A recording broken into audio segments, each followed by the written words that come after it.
Hello everyone, welcome to study boost. आज हम करेंगे बेस्ट जीके सीरीज के टॉप 15 जनरल नॉलेज के क्वेश्चंस विद इमेज के साथ। दोस्तों, इन क्वेश्चनों को सॉल्व करते समय मैंने इनसे जुड़ी एक्स्ट्रा जानकारी दी है जो आपके आने वाले एग्जामों में काम आएंगी।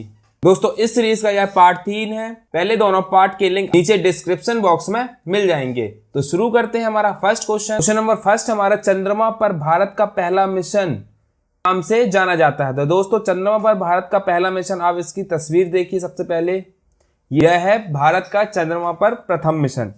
चंद्रमा पर भारत का प्रथम मिशन को क्या नाम दिया था? उसका नाम था चंद्रयान-1। तो याद रखिएगा दोस्तों, चंद्रमा पर भारत का पहला मिशन चंद्रयान-1 के नाम से जाना जाता है। चंद्रयान-1 प्रक्षेपण किया गया था, यह किया गया था 22 अक्टूबर 2008 को। दोस्तों, आर्यभट्ट भारत का प्रथम उपग्रह था जिसे 19 अप्रैल 1975 को छोड़ा गया था। याद रखिए, 1975 को यह छोड़ा गया था। क्वेश्चन नंबर 2 है हमारा, 12 वर्षों में एक बार होने वाला सिंहस्थ कुंभ मेला मध्य प्रदेश की किस नदी के तट पर संपन्न होता है? तो दोस्तों, आपको याद रखना है, जो कुंभ मेला होता है प्रत्येक 12 वर्ष के अंतराल में लगता है।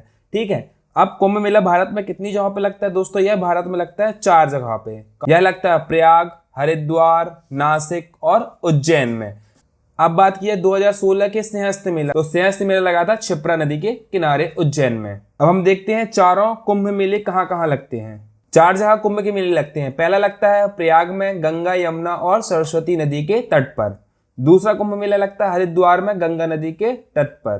तीसरा लगता है उज्जैन में, क्षिप्रा नदी। आप ये देख रहे हैं, ये क्षिप्रा नदी है, ये जो है ये क्षिप्रा नदी है। और चौथा लगता है नासिक में, गोदावरी नदी के किनारे। दोस्तों, अर्धकुंभ का मेला भी लगता है। अर्धकुंभ का मेला कहाँ कहाँ लगता है? अर्धकुंभ का मेला लगता है प्रयाग में और हरिद्वार में, क्योंकि अर्धकुंभ का मेला गंगा नदी के किनारे लगता है। क्वेश्चन नंबर 3 हमारा, सर सीवी रमन को खालिस्तान में अपने कार्य के, ये है doctor CV Raman. Doctor CV Raman ने 28 फरवरी 1928 को रमन प्रभाव की खोज की थी, जिसे स्कैटरिंग ऑफ लाइट यानी प्रकाश का प्रकीर्णन कहते हैं। इस खोज के लिए इन्हें 1930 में भौतिकी का नोबेल प्राइज मिला था। तो इसका राइट आंसर क्या हो जाएगा? प्रकाश प्रकीर्णन। याद रखिएगा, 28 फरवरी को हम विज्ञान दिवस यानी कि साइंस डे के रूप में मनाते हैं। क्वेश्चन नंबर 4, यूनेस्को कलिंगा पुरस्कार को खालिस्तान के क्षेत्र में दिया जाता है। तो दोस्तों, यूनेस्को कलिंगा पुरस्कार किस क्षेत्र में दिया जाता है? आप तस्वीर देख के अंदाजा लगाइए। यह दिया जाता है विज्ञान के क्षेत्र में। ठीक है। अब बात हो गई यूनेस्को की, तो यूनेस्को का फुल फॉर्म आपको पता होना चाहिए, United Nations educational, scientific and cultural organisation. अब यूनेस्को की स्थापना हुई थी 4 नवंबर 1945 को। बात की जाए साहित्य के क्षेत्र में, साहित्य के क्षेत्र में जैसे भारत रत्न मिलता है, नोबेल पुरस्कार मिलता है, ज्ञानपीठ पुरस्कार मिलता है। पत्रकारिता के क्षेत्र में पुलित्जर पुरस्कार मिलता है, मानबुकर पुरस्कार मिलता है। अरविंद अडिगा द्वारा लिखित 2008 में मैन बुकर पुरस्कार जीतने वाली पहली पुस्तक के शीर्षक का नाम बताइए। तो दोस्तों, ये क्वेश्चन बहुत सारे एग्जामों में पहले भी पूछा जा चुका है। अरविंद अडिगा की पुस्तक का नाम क्या है? The white tiger. तो इसका राइट आंसर हो जाएगा द वाइट टाइगर। बात की जाए 5 पॉइंट समवन, इसके राइटर कौन है? इसके राइटर हैं Chetan Bhagat. Inheritance of loss, इसके राइटर कौन है? इसके राइटर है किरण देसाई। और last, the God of small thing, इसकी राइटर कौन है? अरुंधति रॉय। क्वेश्चन नंबर 6, शाश्वत भारतीय उपन्यास देवदास निम्न के द्वारा लिखा गया। दोस्तों, इस उपन्यास पर मूवी बन चुकी है देवदास। तो इसके राइटर कौन है? इसके राइटर है शरद चंद्र चट्टोपाध्याय। याद रखना है, शरद Chandra Chattopadhyay. Question number 7, Oscar जीतने वाले पहले भारतीय कौन थे? तो दोस्तों, ऑस्कर जीतने वाले पहले भारतीय भानु अथैया थी। इन्हें सन 1983 में फिल्म गांधी के लिए बेस्ट कॉस्ट्यूम डिजाइन का अवार्ड मिला था।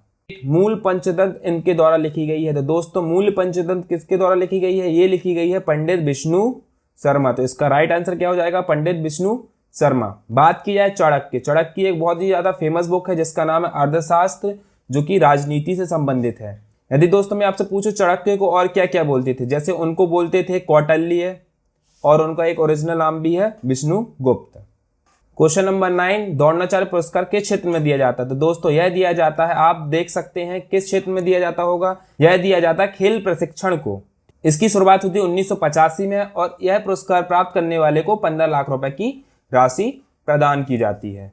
क्वेश्चन नंबर 10 हमारा, निम्नलिखित में से कौन सी रचना कालिदास की नहीं है। हम देख सकते हैं सबसे पहले ही ऑप्शन है राजतरंगिणी।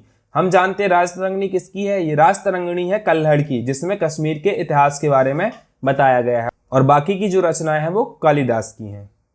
इसका राइट आंसर हो जाएगा राजतरंगिणी। क्वेश्चन नंबर 11, निम्नलिखित में से किस फिल्म के लिए ए.आर. रहमान ने ऑस्कर अवार्ड जीता था? तो दोस्तों यह मूवी का नाम है स्लमडॉग मिलियनेयर के लिए ए.आर. रहमान ने ऑस्कर अवार्ड जीता था। तो याद रखिए स्लमडॉग मिलियनेयर।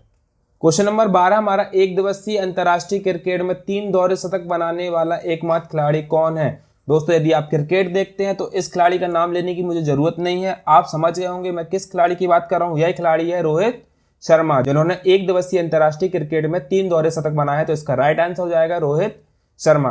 बात की जाए इन्होंने तीनों दोहरे शतक किस किस टीम के खिलाफ बनाए हैं, तो देख लेते एक बार लिस्ट। रोहित शर्मा ने 264 रन की पारी खेली थी श्रीलंका के खिलाफ, रोहित शर्मा ने 209 रन की पारी खेली थी ऑस्ट्रेलिया के खिलाफ, और रोहित शर्मा ने 208 रन की पारी खेली थी श्रीलंका के खिलाफ। तो ये है रोहित शर्मा के तीनों दोहरे शतक। बात की जाए वीरेंद्र सहवाग ने 219 रनों की पारी खेली थी वेस्ट इंडीज के खिलाफ। कब खेली थी ये? 2011 में। और एबी डिविलियर्स ने अभी तक कोई भी दोहरा शतक नहीं लगाया। बात की जाए क्रिस गेल ने 215 रनों की सबसे तेज पारी खेली थी। किसके खिलाफ खेली थी? यह खेली थी जिम्बाब्वे के खिलाफ। और कब खेली थी? ये खेली थी 2015 में। आप मुझे कमेंट करके बताएंगे कि सचिन तेंदुलकर ने पहला दोहरा शतक किस टीम के खिलाफ लगाया था। क्वेश्चन नंबर 13, हमारा लालजी सिंह को भारत के डैश के रूप में जाना जाता था? लालजी सिंह को भारत के डीएनए फिंगरप्रिंटिंग के पिता के रूप में जाना जाता था। क्वेश्चन नंबर 14, 1917 में किस फिल्म निर्माता ने हिंदुस्तान फिल्म कंपनी की स्थापना की थी? तो दोस्तों हिंदुस्तान फिल्म कंपनी की स्थापना की थी दादा साहब फाल्के ने। आज के वीडियो का हमारा अंतिम क्वेश्चन नंबर 15, निम्नलिखित में से किस वर्ष भोपाल गैस त्रासदी हुई थी? दोस्तों भोपाल गैस त्रासदी हुई थी 2-3 दिसंबर 1984 को। तो इसका राइट आंसर क्या जाएगा? 1984। और दोस्तों अक्सर एग्जाम में पूछा जाता है भोपाल गैस त्रासदी में कौन सी गैस लीक हुई थी, तो उस गैस का नाम है मिथाइल आइसोसाइनेट। याद रखना मिथाइल आइसोसाइनेट। ऑप्शन में रहते हैं मिथाइल आइसोसाइनेट, मिथाइल आइसोसाइनाइड। तो आपको हमेशा टिक लगाना मिथाइल आइसोसाइनेट पे। दोस्तों उम्मीद करता हूं आपको इस वीडियो से कुछ जानने को जरूर मिला होगा। दोस्तों यदि यह वीडियो आपको अच्छी लगी हो तो हमारे इस वीडियो को लाइक कीजिए, शेयर कीजिए और हमारे चैनल स्टडी बूस्ट को सब्सक्राइब कीजिए। Thank you for watching.